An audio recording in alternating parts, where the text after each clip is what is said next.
give politicians leeway.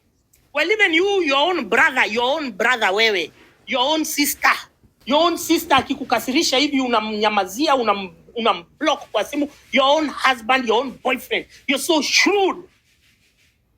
But then you're ready to give all the leeway to politicians. I don't understand, because we don't even need to go far. Just do Gachagua, Ruto. You're going to see him doing all sorts of nonsense in support of Ruto. How that guy goes and transforms and now becomes a Latter-day Saint, I don't know. Having a Damascus moment. Me, I will not, even if I am the last one, I am not boarding. Even if, but every day I get people, every day I get emissaries telling me, Francis, suspend, sell out, go and join DCP. We are going to give you a certificate. Your parliamentary position will be cut. I'm like, if that's what it takes for me to become an MP, I'd rather die. Because we have to be, even if you the same ethical standards that you expect from all those around you, from your friends, from your colleagues, from your subordinates, from your boss, is the same standard that should apply to politicians. I don't understand why, when it comes to politics, suddenly we want to extend, we want to grant them so much latitude so they can continue shafting us. Me, if I'm the last one, if I'm going to become a politician, an elected politician in Kenya, because I'm going to be given a certificate based on my concession, based on my suspension of common sense. They want me to suspend my common sense, to forget what happened 2 years ago, and then now we embrace, we get into an office, we get into a boardroom, and then we shake hands, and we call it bygones. People died. We had grievances. None of them has ever been addressed. These same people were in government. Gachagua was in government saying, if you protest, police are not going to come and kiss you. And then now we are supposed to start smiling with this guy. With that history. No. Me, I don't have that latitude. Me, my heart is not that big. Maybe you have a big heart. But I'll remind you that your stupid parents had the same big hearts when they were embracing every form of oppression, which was disguised as a measure to save them, an intervention. For what? Walikuwa nasema sawa. Uhuru anataka sawa. Kibaki anataka sawa. Nobody dared question. You want us to forget Kianjakoma brothers.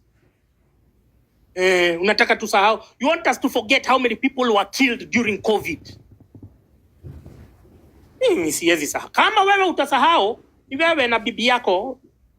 Wewe ukisikia me, I'm not forgetting. Anyone who has done something to me, I am not forgetting. I am not forgetting all the troubles, all the trauma that we have gone through over the last 10 years.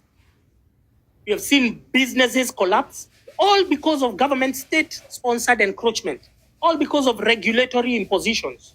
I've seen people going broke, people getting retrenched, people getting auctioned. And then now we are supposed to forget all of that because these guys, they have paid a few influencers. They have paid a few influencers here. Now the influencers are repackaging them, rebranding them. That's like applying lipstick on pig. Don't tell us nonsense. Gachagua, Matiang'I, sijui nini. Take Matiang'i's bullshit and shove it up your deer. So me, I can't forget what happened, the trauma that we have gone through. The last 10 years have been a simulation. Now, when I was going through, I don't know whether any one of you was on my X and on my Facebook, going through my serialization of the Epstein files in relation to Kenya. That's when I understood. I connected all the dots. Oh, this is how everything came from here. This is what state capture means. This is what neocolonialism means. So me, and please, I would not encourage anyone to go down this route of awareness, of enlightenment. It's a very lonely place to be. People think you're mad. Today I was there saying, me, this controlled opposition, I'm there, and then there's a scripted chorus on bandwagon led by Kibet Bull and everyone else saying, oh, united opposition, blah, blah. And I know all these scammers, but please don't go down this route of enlightenment, because you're very scary, it's very isolating. But me, even if I'm the last one, even if I am ready to lose, funny, what have I lost? I've lost everything. I've lost my life. I've lost my liberty. Because I have refused to be bought. Now, the people who have been bought, please do not let them project that their small spoils somehow are connected to you.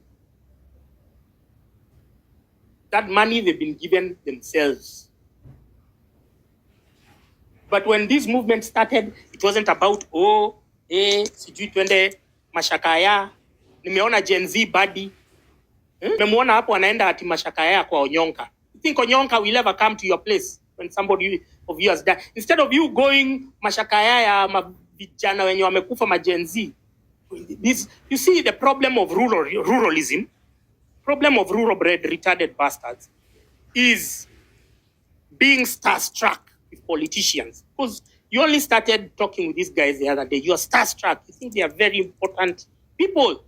And these guys will shaft you. The way they shaft the economy, the way they shaft everything, the way they throw farmers under the bus just to pass laws that make domestic production difficult so that now we can be condemned to importation. It's the same way they'll throw you under the bus. Yeah, but you have to go, you have to be in it. You have to go through this cycle so that you develop this skepticism. It becomes ingrained in your DNA. So I'm telling the rest who have ears and eyes that you don't need to go through that. We can create the next government. We can be the table itself. We don't have to go and koto and follow these wazers. These wazers, we've deplatformed them everywhere. Why are we maintaining them in politics? Wakwende, fagia water, drain the swamp. So Gachagua is not a Latter-day Saint. Sifuna is not Saul, he's not Paul on his way to Damascus and now he has converted. No. These are thugs who've mastered the game. They can see how the wind is blowing and now they're trying to position themselves so that they can. Ultimately, all they want to do is to go and cut a deal with Ruto. That is all they have ever aspired to do. Have integrity. The shrewdness every day. There is not one time I come on this app, I find some chick saying, oh, my boundaries, I don't know what, I'm on a strict program. There is another challenge where they say, I'm on a strict program.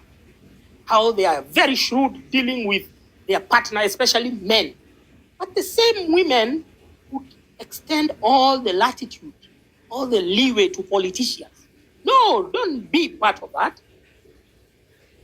Have the ethical integrity to understand where a scam is, because those are the functions, those are the tools that serve you, that guide you through the day.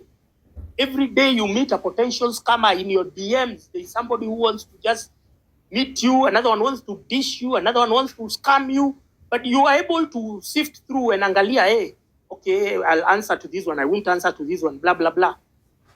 If those tools, what happens to them on election day? What happens to them when it comes to politics? You just suspend them? You just throw caution to the wind? No. Did Gachagua support police shootings, extrajudicial killings? Is he on record supporting? Yes or no? It is as simple as that. Wacha kushinda ukituambia, sijui what, don't tell us that bullshit. Did Gachagua at one point defend abductions and extrajudicial killings on record in the media? Answer that question on your own. Did Sifuna sign an MOU between Kenya Kwanza and ODM at some point? And it's on video, it's on record. That's answer for yourself. Now, with that empirical evidence in front of you, you don't need even to second guess yourself or anyone else for that matter. You already have the evidence in front of you. It's in video.